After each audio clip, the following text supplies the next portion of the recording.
A déjà vu I could have done without.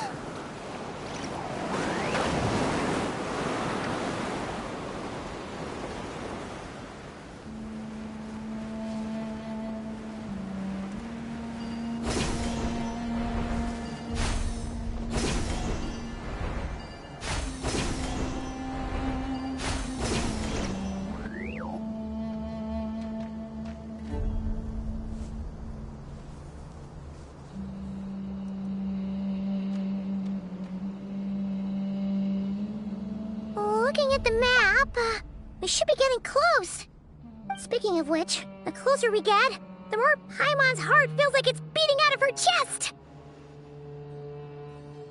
Excitement! Yeah, sure, that's it. Oh look, it's Tighnari and the others. Everyone's here bright and early.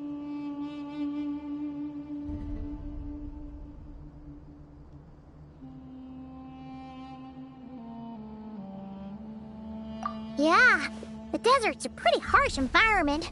Better to travel at night and beat the heat. Hey everyone, we're here! Ah, right on time. You don't need to worry about me. It's not too hot yet, and I'm properly hydrated. All right, we're just waiting on the two people Miss Layla mentioned, and then we'll be set. He's staying behind. If we don't make it back after a certain time, he'll be in charge of rescue operations. You can count on me. Nice! You thought of everything! Oh, and Cyrus said he'll be in Aru Village, so he's also available if we need help. Haha! Amazing!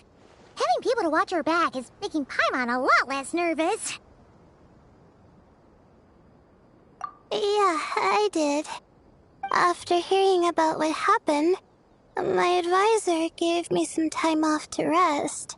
So, my studies are on hold for now. Then, does your advisor know you're back in the desert to investigate? Yes, but I was only allowed to come after I mentioned that General Mahamatra would be there too. Haha! Quite the reputation you've got there, Sino. Something wrong? You haven't said a word this whole time. Are you in a bad mood or something? No. Being skilled with words also means being a good listener. I'm just reflecting on what you're saying. Oh, Hatham! Kaveh! Ha! Over here! Darn it. I was just setting up a brilliant... Yeah. I'm sure you'll find another chance.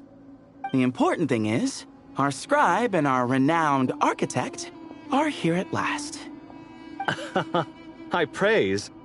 But wait, why am I renowned and not him? He's just as famous as Sino, Dia, or Nilu. That just means your level of fame is even greater. How could a lowly scribe hold a candle to you? Lowly scribe? Please. All those strings you pulled to get those new books from the House of Dana? What do you call that? Borrowing. Anyone with an employee ID can do it. Uh-huh, yeah. The House of Dana bends over backwards for just anyone, does it? Send a report to Lesser Lord Kusanali then. Let her know someone at the Academia is abusing their position. Hey! I never said abusing. Impressive verbal sparring, as always.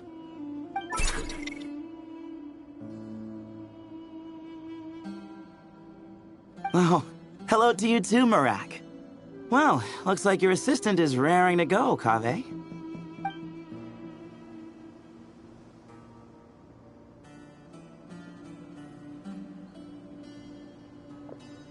So, I say we get this show on the road. No sense delaying the inevitable.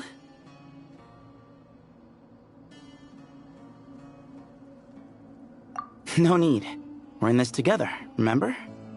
Sure. This is the entrance, yeah? Yes. Perfect. Then, if we're all set, let's get moving.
Paimon's mouth is full of sand! Ugh. So that's what falling into quicksand feels like? If this was quicksand, we would have struggled to breathe. No. I think this was regular sand, and we didn't sink into it. We fell through it. Into this place. Agreed. In other words, sounds like a you problem, Paimon. Ha ha, very funny. No, wait, Paimon's the only one. Ugh. Ha! See? What? I'm the only one with sand in my shoes? Yeah, right.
Whoa! There are monsters here?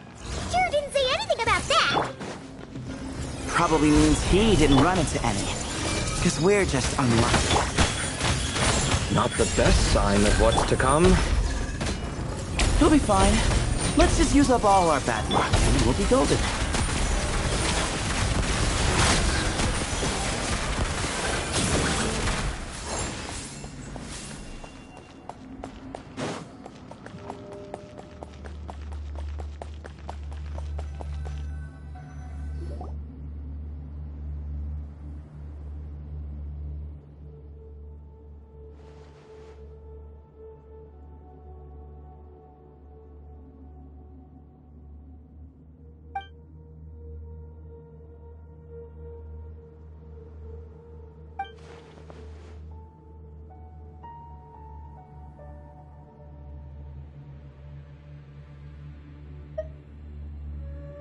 Well, that goes without saying. Fair point. There's just one problem, though. The only way forward is through that door. Ooh! Is it time to hunt for a key?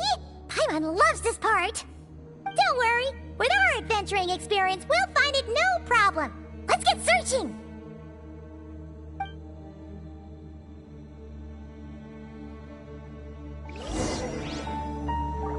Marak, wait!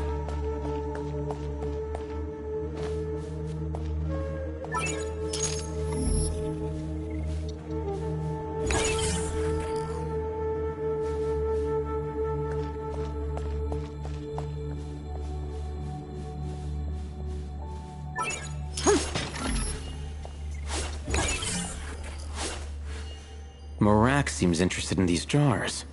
Go smash them. Ah, well, we would hate for you to have to lift a finger, Your Highness.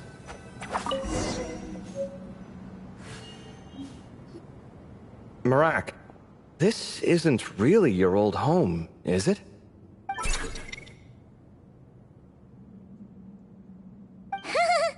No idea what that means, but Marak does sound pretty happy. So, mechanical life forms do have the capacity to miss home. A novel discovery. Well, with Marak leading the way, we should be safe, right?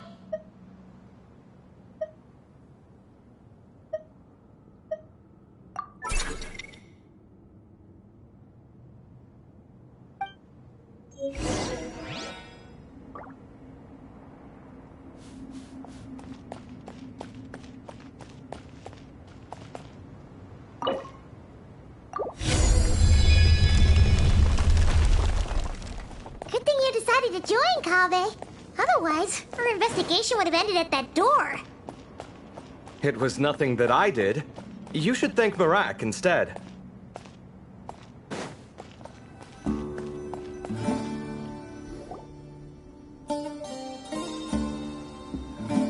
on. At this rate, Paimon's gonna lose her title as best guide to a mechanical suitcase.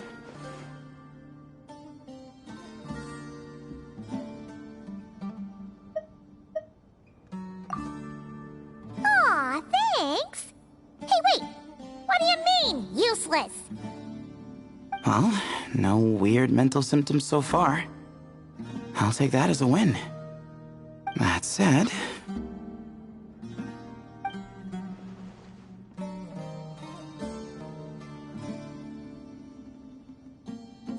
There are 3 doors here. So, we split up. Divide and conquer.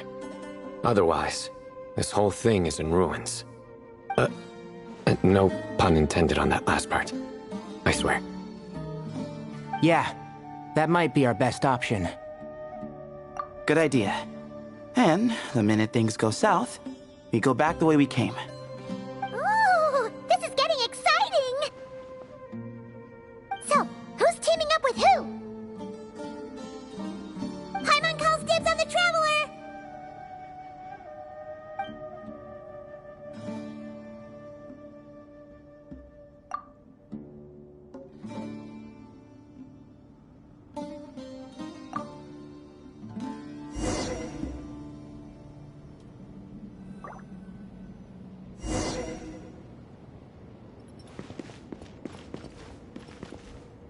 Well, this takes me back. The last time we were in the desert together, the 2 of you came all the way out here to gang up on me. Oh? Sounds like someone's holding a grudge. Just what I like to hear. If you're still hung up on that last one, just name the time and place. And we'll have ourselves another thrilling... duel. Huh. What's with the awkward pause? Were you expecting me to stop you from saying something stupid? You two can have 1,000 duels for all I care, after we're done here. For now, focus on the task at hand.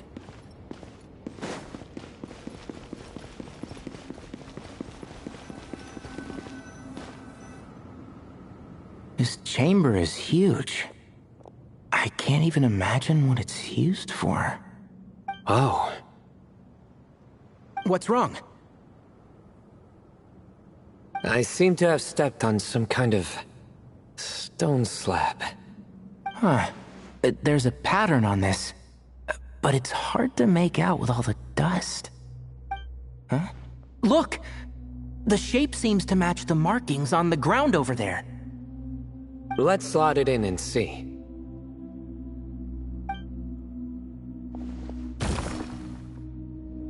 And we have a match. Looks like we need to find the other 3 broken slabs. Let's search the area, but be careful where you step.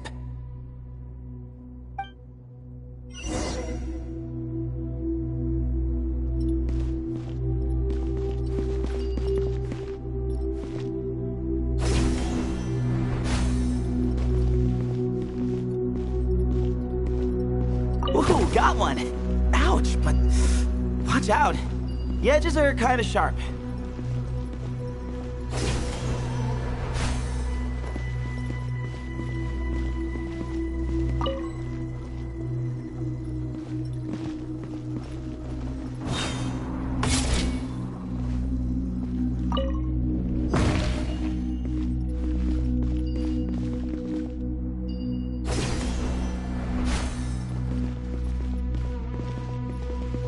Got the 3rd piece.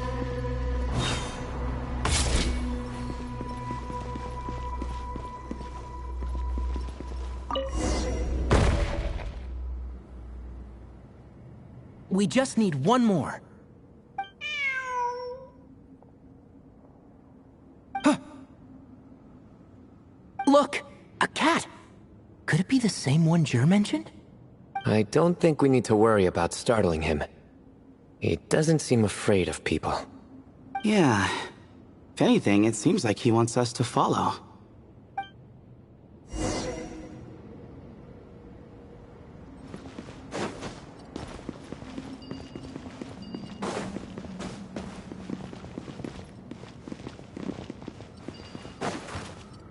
Keep up!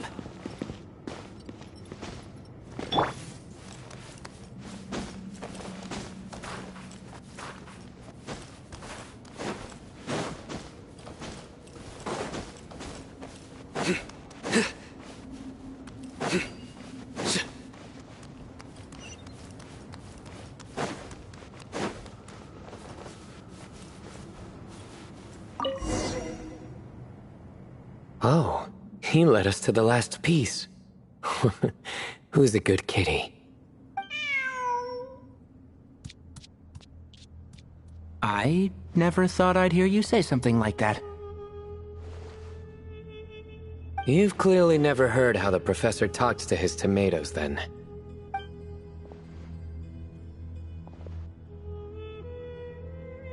Alright, well, that's that. Now, we need to figure out how to get rid of all this dust. Behold, the great Vayu Viastra. Be honest. You've been waiting to say that for how long now? Just activate the mechanism.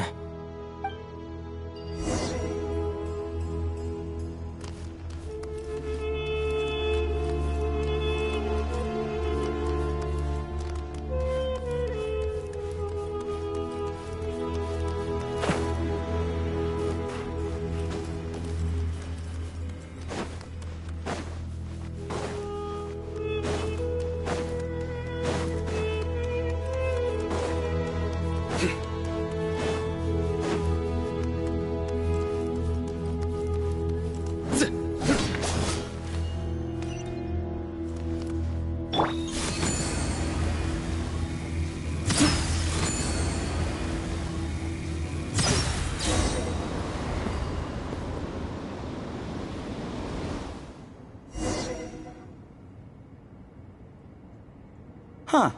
It worked. It's a picture of... 3 Hermanubises? That can't be right. The ears aren't vertical. Oh, true. And the looks fall short. My hat is much better looking.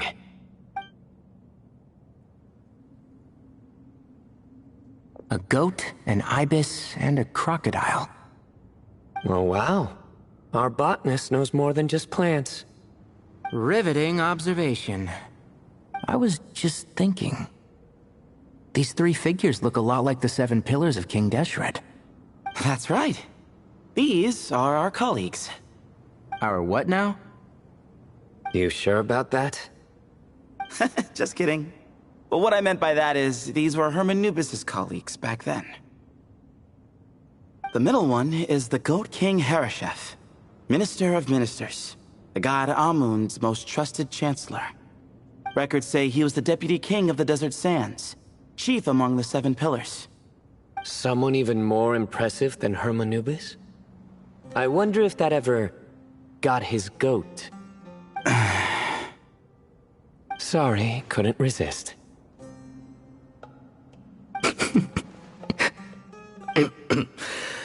Okay, that was a good one. Wait, really? I've got so much more where that came from. Where were we? This is Sobek, the Crocodile King, captain of captains. As the name suggests, he was a valiant commander and had dominion over all weapons of war. And finally, this is the Ibis King Thoth, scribe of scribes. Your memory's pretty impressive. I bet you're almost as good as me at memorizing cards. A scribe? Did he manage archives then? Like Alhaitham? Wait, that's all Alhaitham does? I never knew being an academia scribe was such a cushy job. Well, that's how his friend put it, anyway. But it does seem like he has a lot of free time. Well, I don't know much about the academia, but I'm sure the Ibis King had more responsibilities than that. The temple's records say he represented the wisest aspects of King Deshret, inventing the desert script and arcane arts at his king's command. He must have been quite the impressive man then. Or creature, depending on how you look at it. Still, why are these three the only ones represented here? What about the other pillars of King Deshret? Maybe because the 3 of them were extra close? Huh. Kinda like us. Oh yeah! Maybe we should have someone inscribe us on a commemorative stone slab too. Or we could just take a picture. It would serve the same purpose. Anyway, no more distractions. Huh. Doesn't it look like there's writing carved into the corner?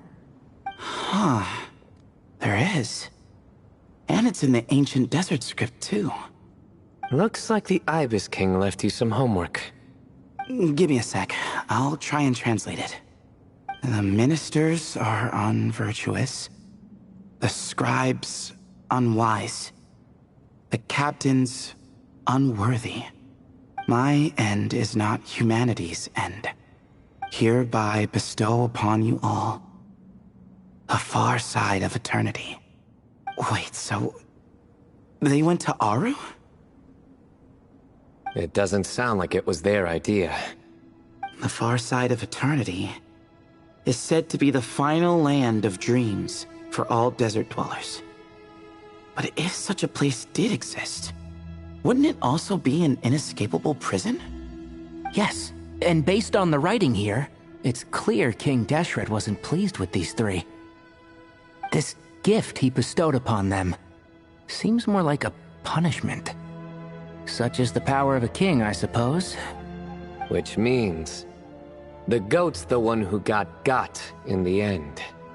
Huh. Yep, not as good the second time. What? Impossible.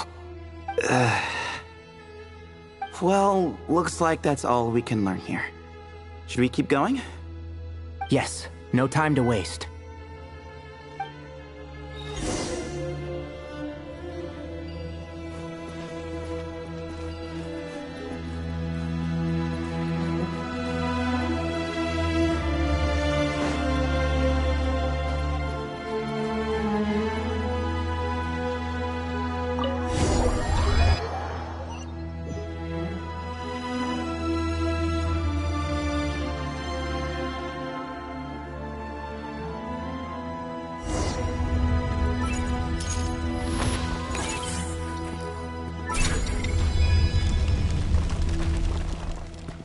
Jeez, who knew a suitcase could be so fast?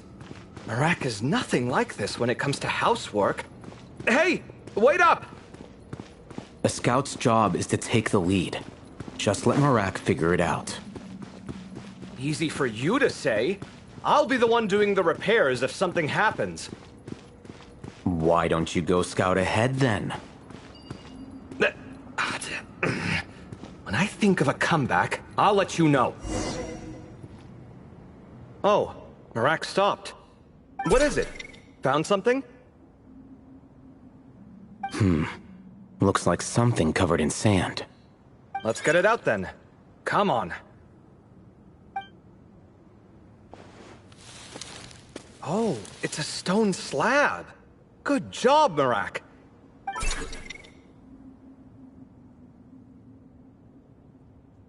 Let's take a look. Huh. Looks like this part of the picture goes over there?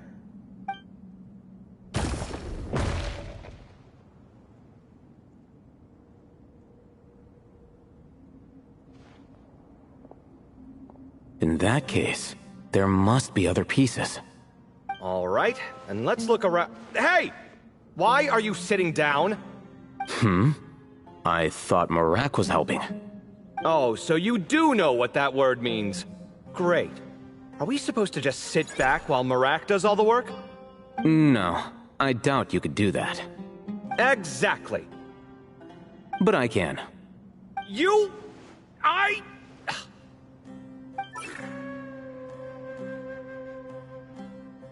See? It's all coming back to me. How insufferable it is to work with this no-good, do-nothing... We could be more efficient, I agree. I'll work on this piece. You take care of the rest.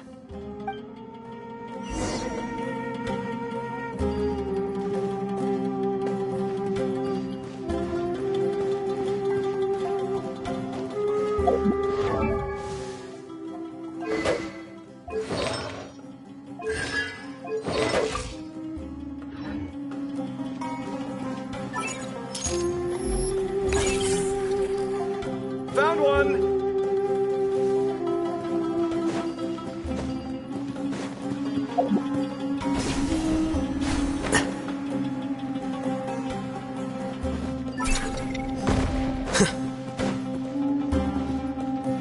Good teamwork.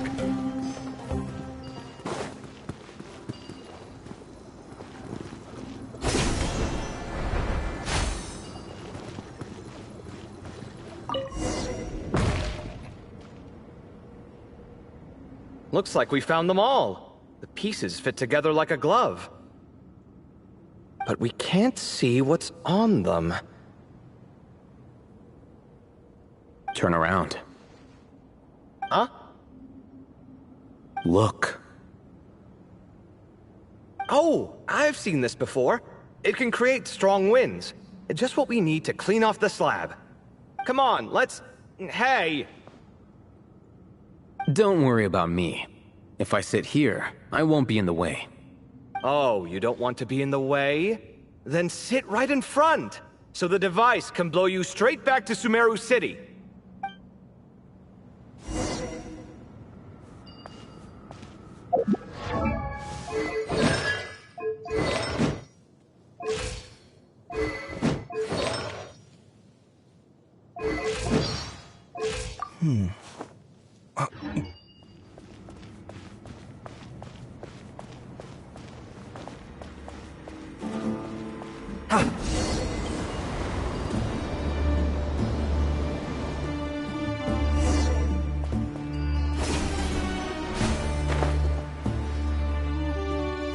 Done. Huh. That's one big cat. And there's a shattered crown. I think it's depicting some kind of story. Look, there's writing too. The Ibis King answered the young noble, granting him the wisdom he sought. But the fragile crown was shattered by lies in the end. Here I leave the name, Gudar's. Gudar's. I've seen that name in a history book before. He was a young noble who sought to save his realm, and a king who once united the desert. That's right. Although his methods were rather shameful. During his long reign, he betrayed his family and the nobles who supported him, only realizing the error of his ways after his enemies left him nowhere to turn. But by then, it was too late. Seems like a common occurrence across history. Different people, same mistakes. It's an inevitable pattern, destined to repeat itself.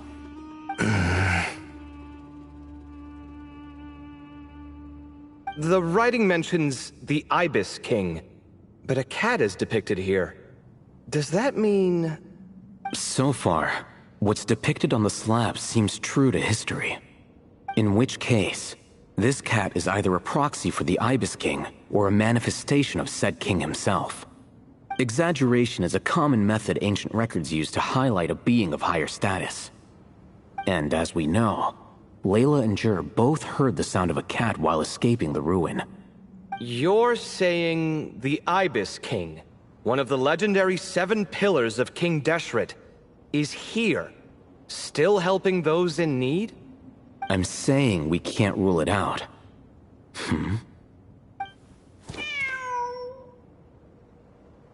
Wait, there it is! The cat!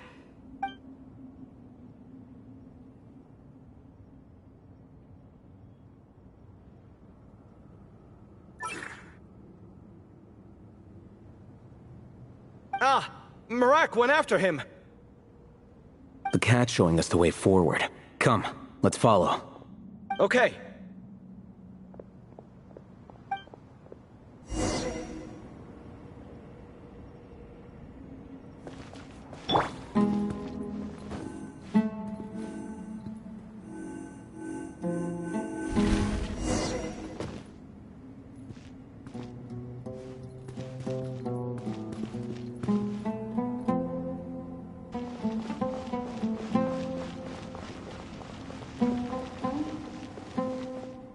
Huh.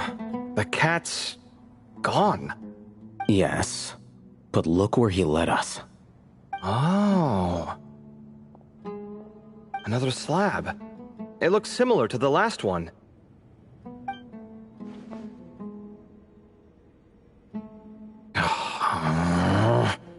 Oh, by all means, take your sweet time. Wouldn't want you to overexert yourself.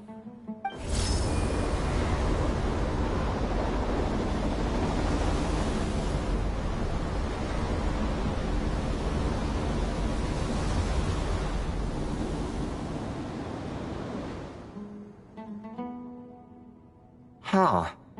The scene depicted here... Seems to be a different tale. The Ibis King answered the Jinn-blooded dancing girl, granting her the wisdom she sought.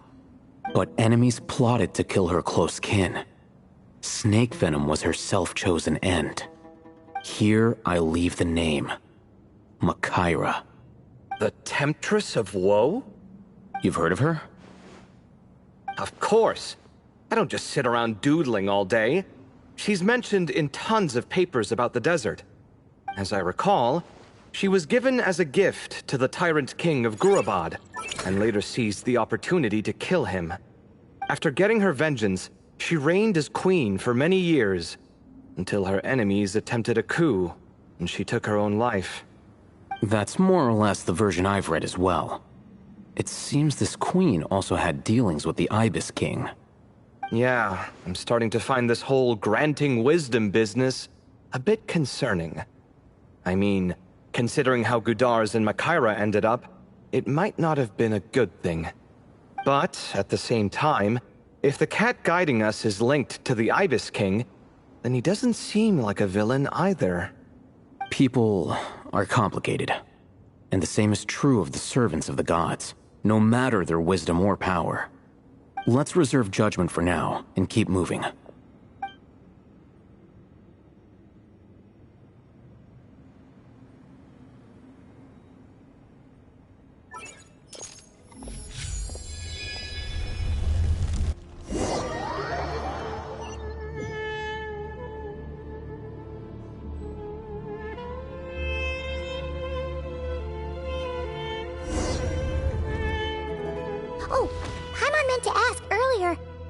memories come back, Layla? No, sorry. To be honest, nothing about this experience feels familiar. Besides, my focus is the stars, so I don't spend a lot of time exploring ancient ruins. Guess that makes us the senior researchers in this scenario. Stick close, alright, Layla? Okay.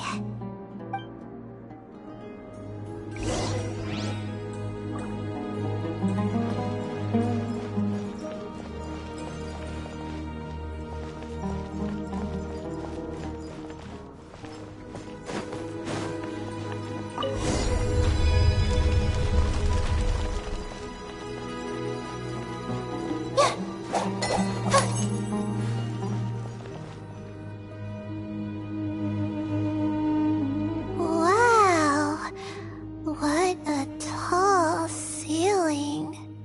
Yeah. For such a big place, it's so empty. Like no one ever lived here. Sure must have been boring to live in ancient times, staring at ceilings all day. Now that you mention it, I've heard some people used to draw star maps on their vaulted ceilings. Some might even make them transparent to better observe the movement of the stars. It sounds so nice. Stargazing from the comfort of your own home. Wait a second. I think I see something up there. Huh? How is Paimon supposed to do that? Oh, right. Flying. Duh. Alright. Sit tight, everyone. Adventurer Paimon will be right back.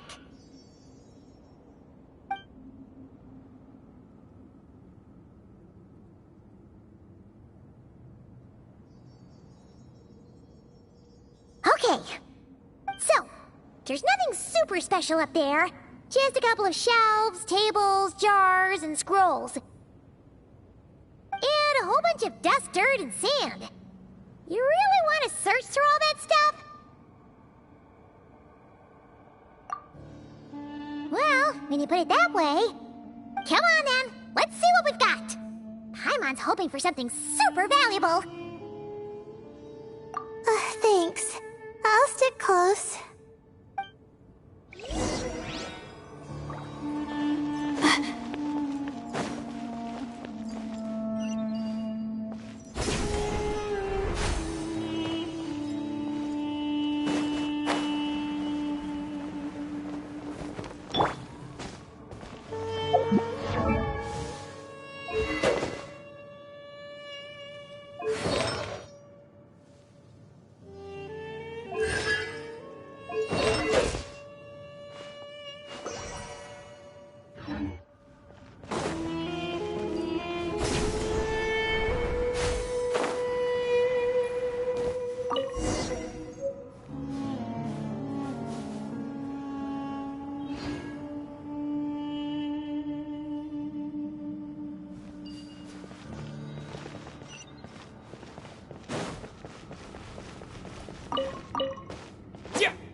I think that's everything.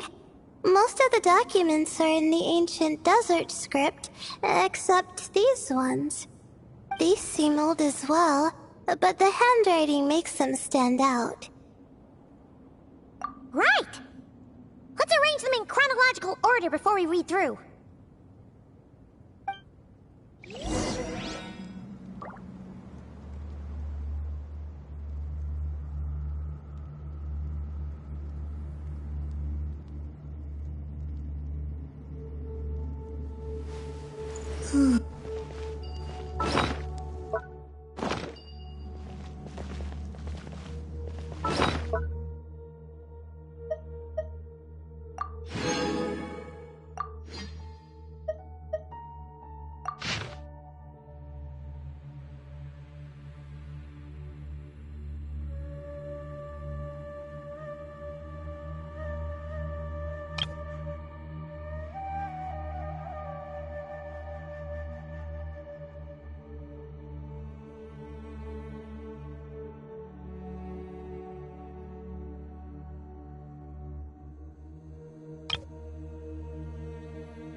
Okay, now let's take a look.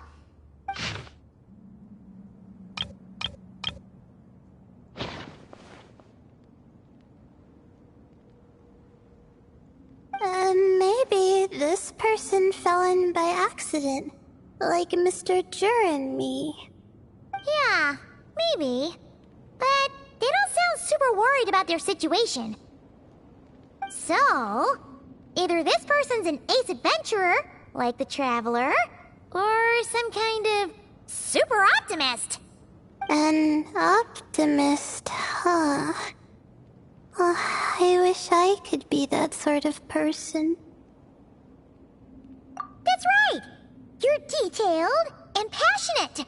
Great qualities for an adventuring buddy. This optimist seems super obsessed with exploring every corner of this place. That could have gotten them in big trouble for all we know. Well, I appreciate the compliment. It's almost magical how words like that can make you feel like you can do anything. I only wish that magic could last a little longer. Until I figure out my new study topic, at least.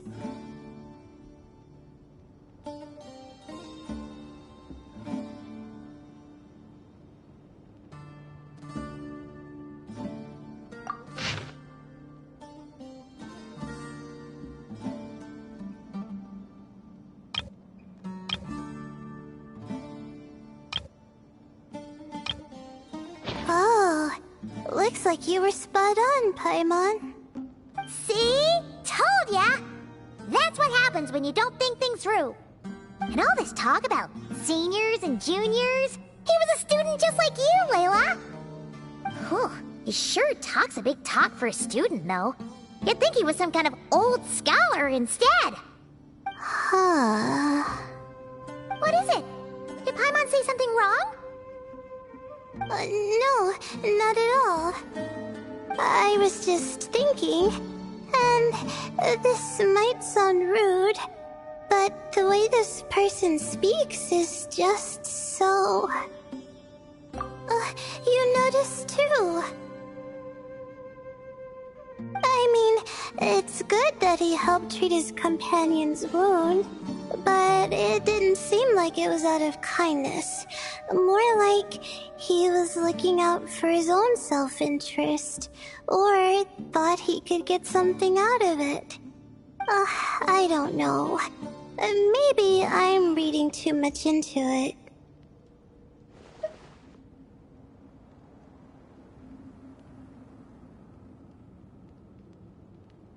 Yeah. If you're both in this dangerous situation together, wouldn't you mention them at least once? If it were Paimon, she would write down the name of every single person she was with. No one would be able to get away. Actually, I find Paimon's approach quite sensible. It makes sense from a safety perspective, too. That way, if anyone came to the rescue, the notes would be able to tell them everything they needed to know. Whoa! That's genius-level thinking! Well, I learned that from Madame Farazan, actually. I'm not speaking from personal experience or anything.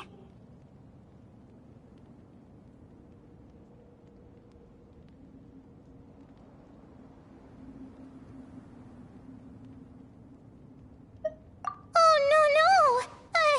I'm just a student. It's fine! You taught us something, so you're our teacher. Simple as that. Anyway, from the looks of things, the student who left these notes behind was pretty weird. Let's keep reading.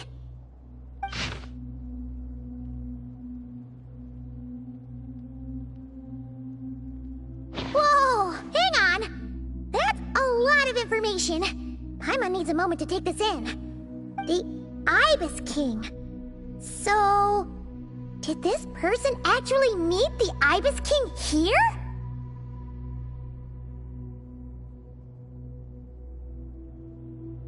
Sorry. Who?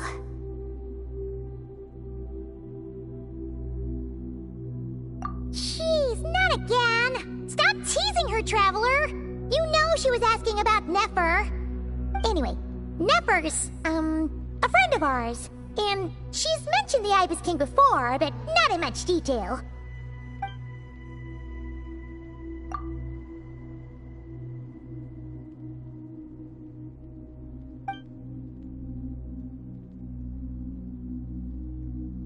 Oh, I see.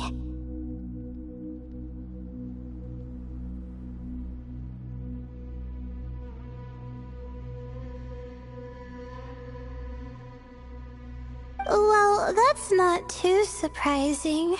Most people in Sumeru know about King Deshret, and most in the academia have at least some knowledge on the Seven Pillars. Legend has it, King Deshret ruled the desert at the head of several wise retainers, guiding their people to pursue the limits of wisdom. He also left behind treasures for future generations, which continue to be relevant in nearly every research discipline. Now, this message indicates this student and his senior were rescued by the Ibis King. But to think it's possible to meet him in a place like this... We don't know when these notes were written, but didn't the Seven Pillars disappear a long time ago? Yeah, the notes made it sound like his powers were restricted. Also, the mention of this form? What is that supposed to mean? I'm not sure. Let's keep reading.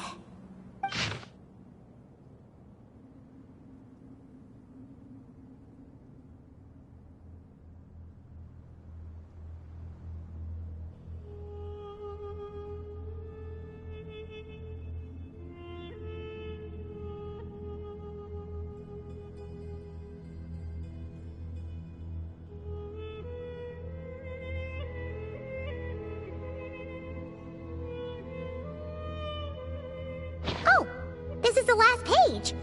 There's even a signature at the end. Well, sounds like they made it out. Guess it was a happy ending after all.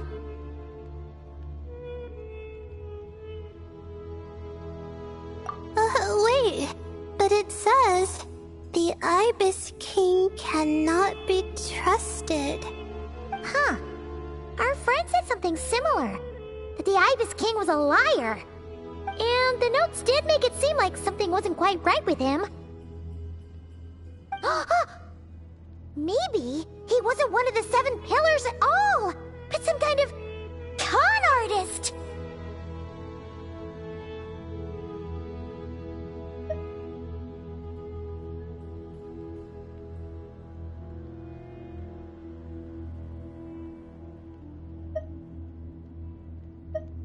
Huh? What's that supposed to mean?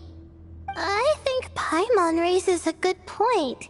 Let's keep our guard up just in case. Alright, I think that's all the clues around here. How about we... Oh, it's Marak! That means Kaveh and the others should be around here, right? Hello? Anyone up there? Can you hear us? Yeah, we can! You know, sound travels just fine in an empty chamber like this. You don't have to shout. Of course, if you're shouting to express your excitement at being reunited, by all means, pretend I never said anything. Yelling like this is kinda exhausting. Come on, let's head back down.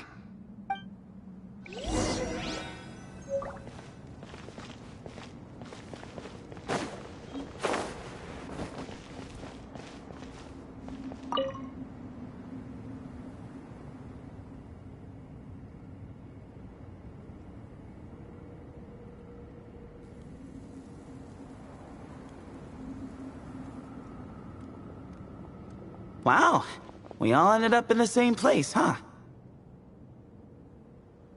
Yeah, what a coincidence. Indeed. Or as I like to call it, the chai factor.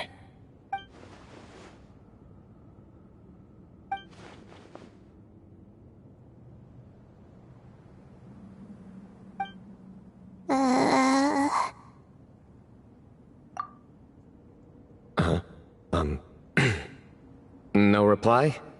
Just say it. All right. Because it's spice to sweet brew again.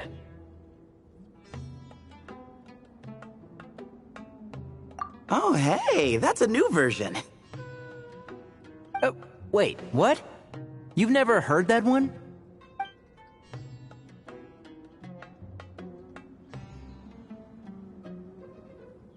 What are you looking for? A place to sit and read my book. Oh, great. What else is new?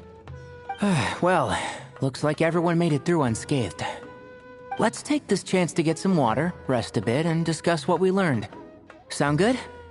Yeah, let's debrief.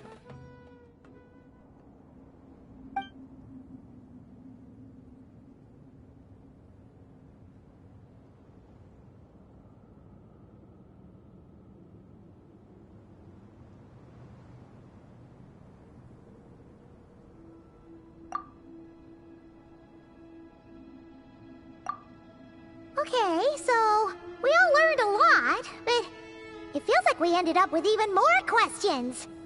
Yeah, but one thing's for sure. This place is tied to the Ibis King in some way. Hey, Sino. You're the current representative of Hermanubis. Can you call him up for a sec? Of course. Just let me sense his presence.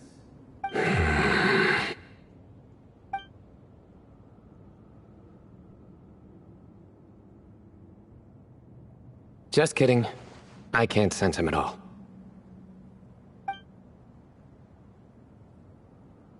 Jeez, Sethos. Did you set him up for that one? What are you, a two-man act?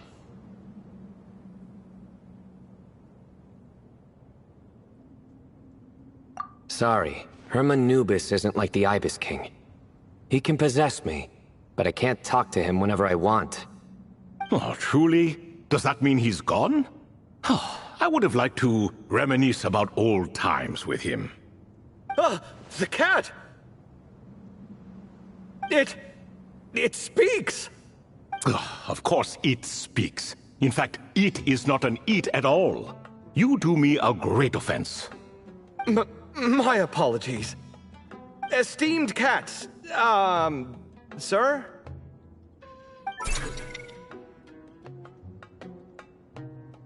Oh, this little contraption is still here. Contraption? No, this is Marak. Which means you do his assistant a great offense. Huh? Well, I didn't mean... Well, I apologize. I wasn't referring to this Marak, but rather the thing that operates it. King Deshret was quite partial to it. I have forgotten what it was called. It must have had an official name, albeit in the old tongue. Even if I did remember, I would need to translate it into modern language. It's not important. Marak's a fine name. Even better than the original, if you ask me. Who thought of it? And the remodeling, quite well done indeed. This Marak looks much happier in its current form. Oh, and the components should have model numbers written on them. You can look them up if you're curious. This cat talks a lot. Quite the one-sided conversation. Is this what the Ibis King was like? He seems quite eloquent. I wonder if he plays cards. Ha! I knew Marak was a great name. Go me! Let's see, what page was I on again? Should have brought a bookmark. That all went over Paimon's head.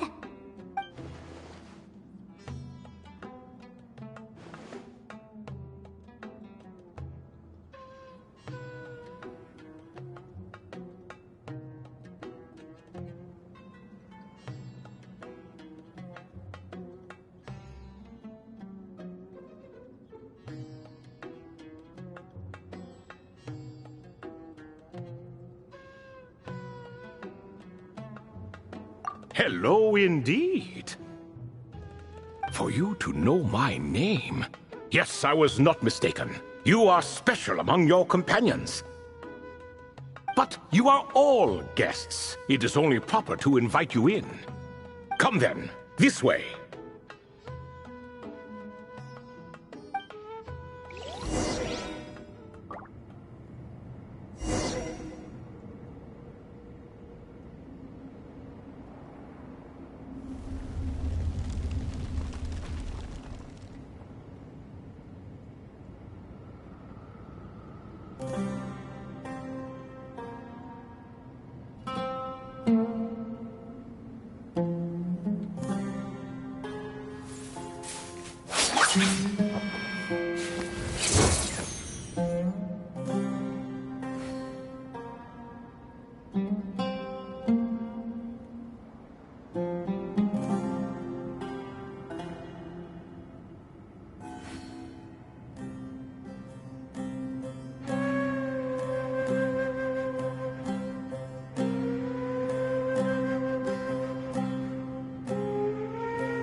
Welcome to my humble abode. Oh, your house sure is spacious, Lord Ibis King. I fear it's not quite what it used to be. In fact, it has long ceased to be my home at all. It belongs to the descendants of the cats I once raised. Such adorable creatures, aren't they? Take the one I'm borrowing here, for instance. A chubby fellow with such lovely fur. Anyway, tradition dictates that a special guest such as yourself be presented with a gift. Alas, it's a first-come, first-served basis, you see. I fear with the passage of time, none are left. What? So the treasure's gone already? Treasure, you say? Not an inaccurate description. Yes, and no. I have the power to grant gifts inaccessible to the masses. The only requirement is answering a question. Not a bad deal, yes? Of course, my questions were given unto me by King Deshret, who in turn received them from the Mistress of Flowers. There are 3, and no more. What causes our rise and fall? What obliterates love and hate? What determines truth and falsehood? The more he talks, the less Paimon understands. I see. That must mean Gudars and Makaira managed to answer 2 of the 3. Another who understands. Oh, so that's the event those 2 slabs are depicting. Ah, priests and their records. A singular obsession, and quite boring, too. After being imprisoned within Aru, I could, on occasion, take the form of a cat to converse with those around me. But I despised speaking to them. No conversational skills whatsoever. Now, humans like you who stumble in here from time to time, you are much more interesting. Hold on! We're getting off topic again. The 3 questions you just mentioned? What are they for, exactly? Ah, that is a story that begins with King Deshret. And we're in for another long one. Nostalgia for the past is common to us all, is it not? And our king, he was such a proud, solemn man in those days. He watched us speak of the present and the future, of the wisdom we possessed or were about to obtain. We were his proud retainers, confident in our belief that, so long as each one of us used our abilities to the fullest, progress was inevitable. Yet, King Deshret's ambition was not destined to be allowed in a closed-off world such as this, so nothing went as planned. In fact, from the beginning, there were signs an outcome of this nature was inevitable, because although there were 7 pillars, one was forever absent. Al-Ahmar would insist the Dendro Dragon Sovereign was one of us, but the dragon herself rejected that idea. Huh. Like a card you can never seem to draw from your deck. More like a card that was never in the deck to begin with. Alas, that's just who Al-Ahmar was. There was nothing we could do about that. And I always preferred chess to cards. In the end, life grew unbearable for our king. But, of course, those who remain must continue to live on. But subjects like us were less fortunate.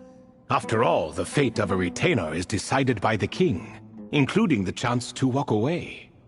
So it was then that King Deshret had Kroko, Goti, and I locked up within Aru, where we remain to this day. Kroko. Goti? Ah, of course. You're more familiar with their full names. Sobek, the Crocodile King, and Hereshef, the Goat King. And let me tell you, when it comes to chess, Hereshef was a habitual backseat strategist, always spewing nonsense from the sidelines. Well, Sobek was all too quick to take his terrible advice, to the point where I was the one who got accused of cheating. Chess is an exercise in patience, and that man couldn't sit still to save his life. He could never excel at that game. In fact, neither of them were good at chess. Even so, we played together often, and since I was always the winner, we got along quite well.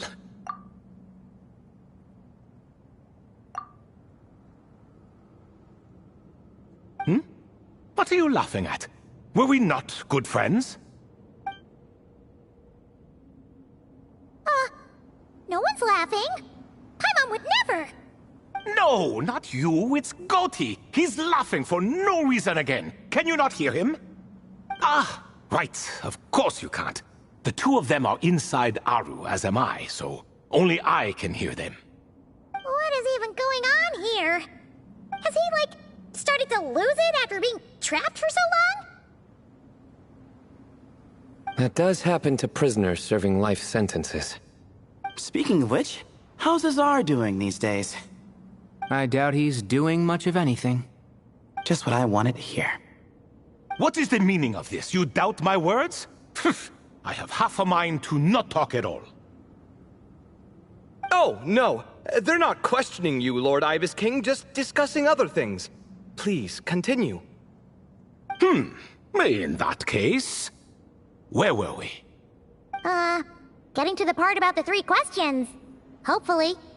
Ah yes, we're almost there.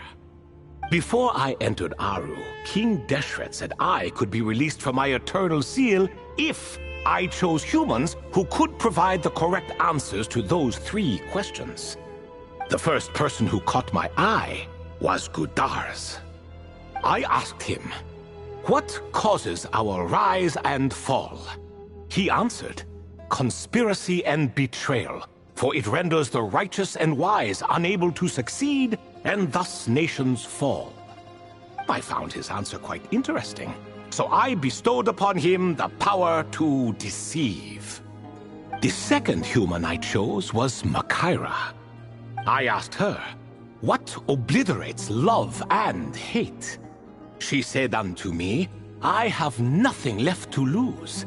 vengeance alone can quench both love and hate. I found this to be another fascinating response, so I granted her the power to be loved. But both of them ended up... Now then, young one, riddle me this. Did their answers point to this fate, or was it the power I bestowed upon them that determined their end?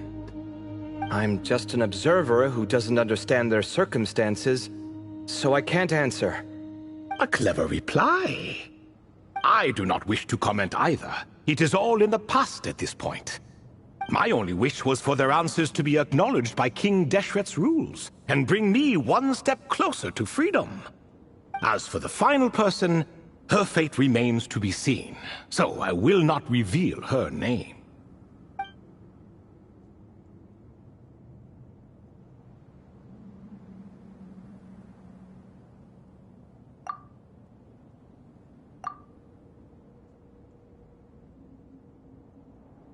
I asked her, what determines truth and falsehood?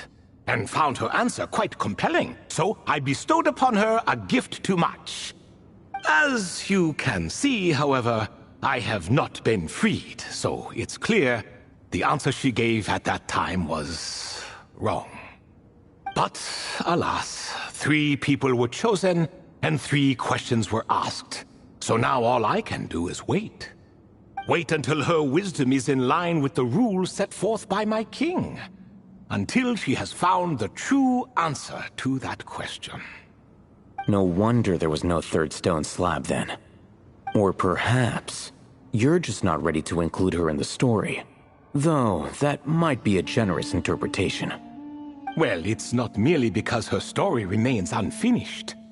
As the remaining priests of this place left or passed on, there were none left to record the events that followed.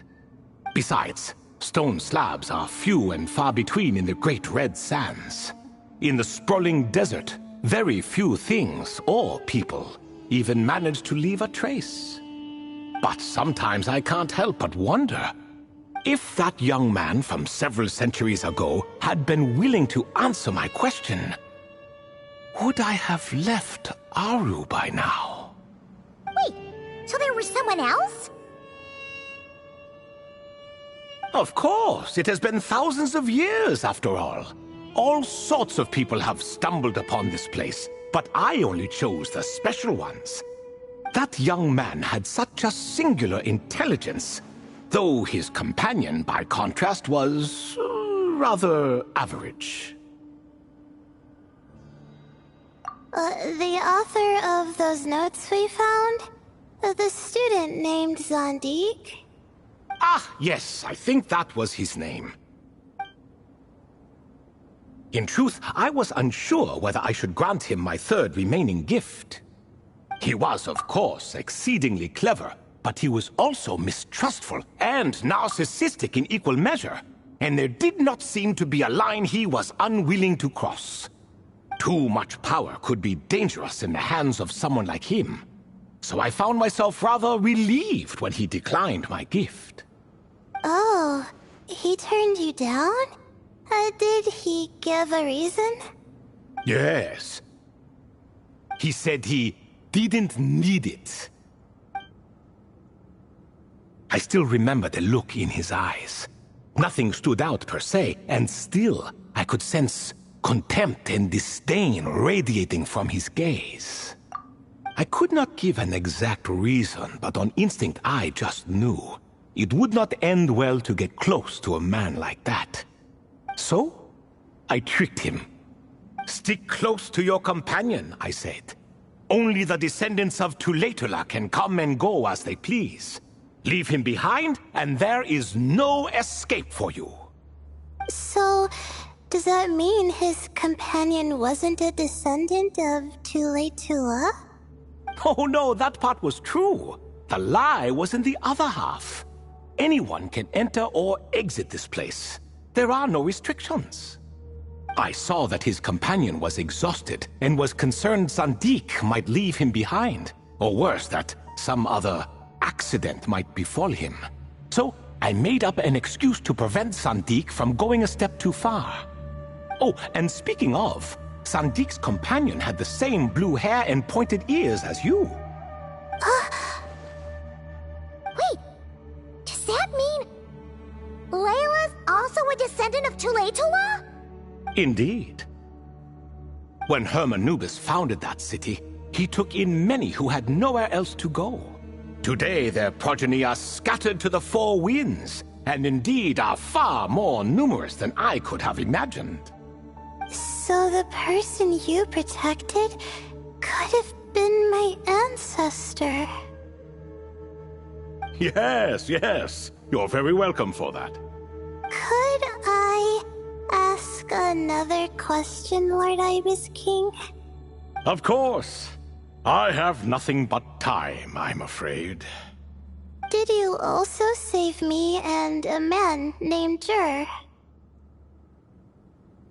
I did. You two were quite unlucky bumping into a device King Deshret once used to measure human brain power. That contact caused more knowledge than you could handle to flood into your minds. So I replaced that knowledge with simpler, repetitive information.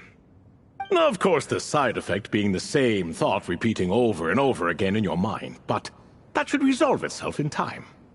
How many moons are there in the sky? Yes, that was the phrase I used in your head.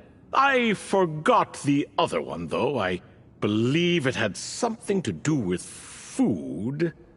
Both were spur-of-the-moment decisions, so no need to dwell on the meaning too much. Oh, I see. Thank you, Lord Ibis King. As I said, young one, you are most welcome. If you're inclined to return the favor, perhaps you could turn off that device so no one else can trigger it? There's only so much a cat's paw can do, so I'm afraid this is something I must leave to you. Or Marak, I suppose.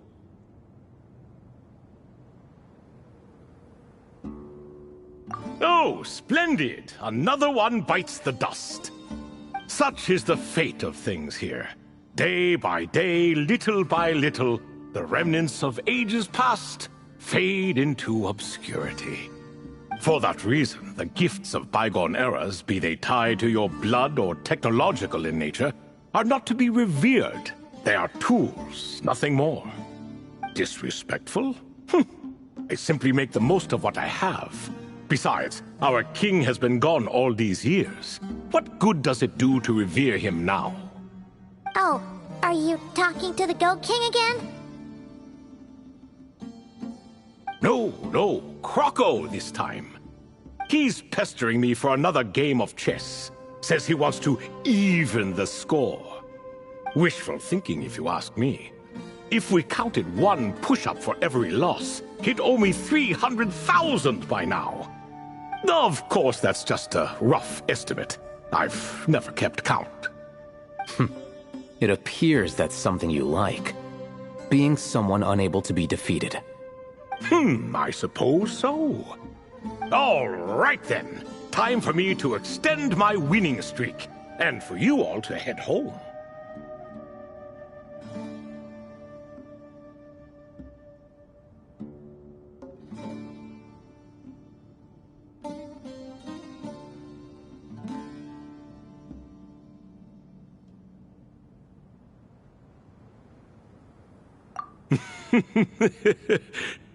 In truth, deep down, I know even the answers to those 3 questions will not change my fate. But that is for me to reckon with. Go on now.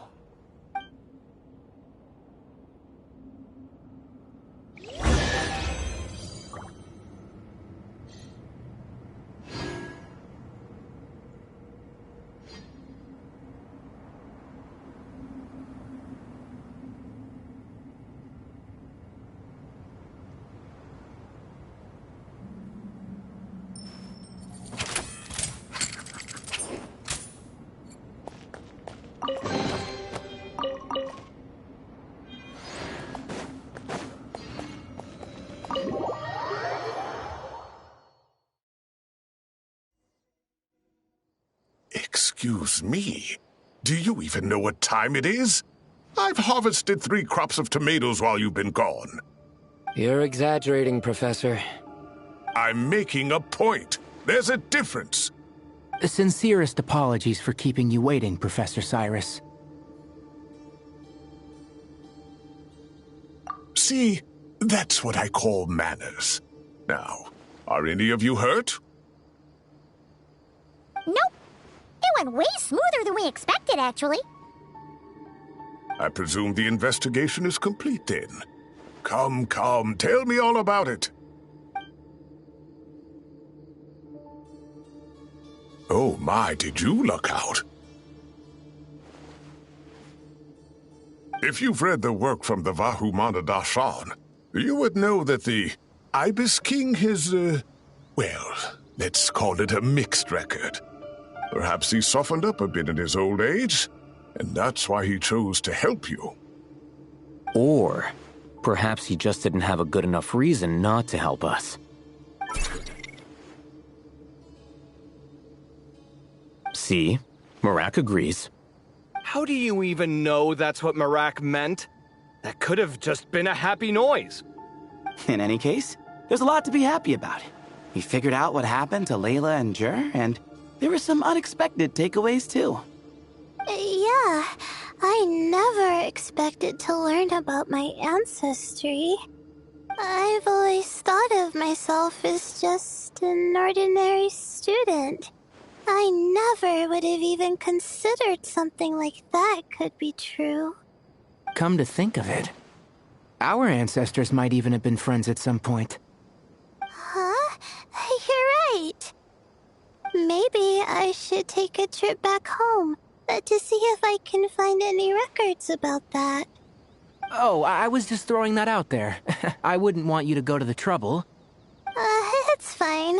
My advisor gave me a break, and I still have a few days left, so... Oh, wait. My study topic. I haven't made any progress at all. No. I need to focus on that instead. Right. Couldn't you help her, Professor? Huh? No, I could never. Me, you say? I'm from the Spatamar Darshan, and I don't think that Nephis or Zahahadi researched the stars. All I have to offer are my homegrown tomatoes. Although I suppose it's not impossible. I can ask a few old friends to recommend some interesting topics. You really don't have to. It sounds like a lot of work. Hardly. A few passing questions while we water the plants? It's no trouble at all. Thank you so much. Of course. Now it's getting late, and you all must be tired. Let's wrap things up here. Some say desert nights are the sun taking mercy on us after the heat of the day.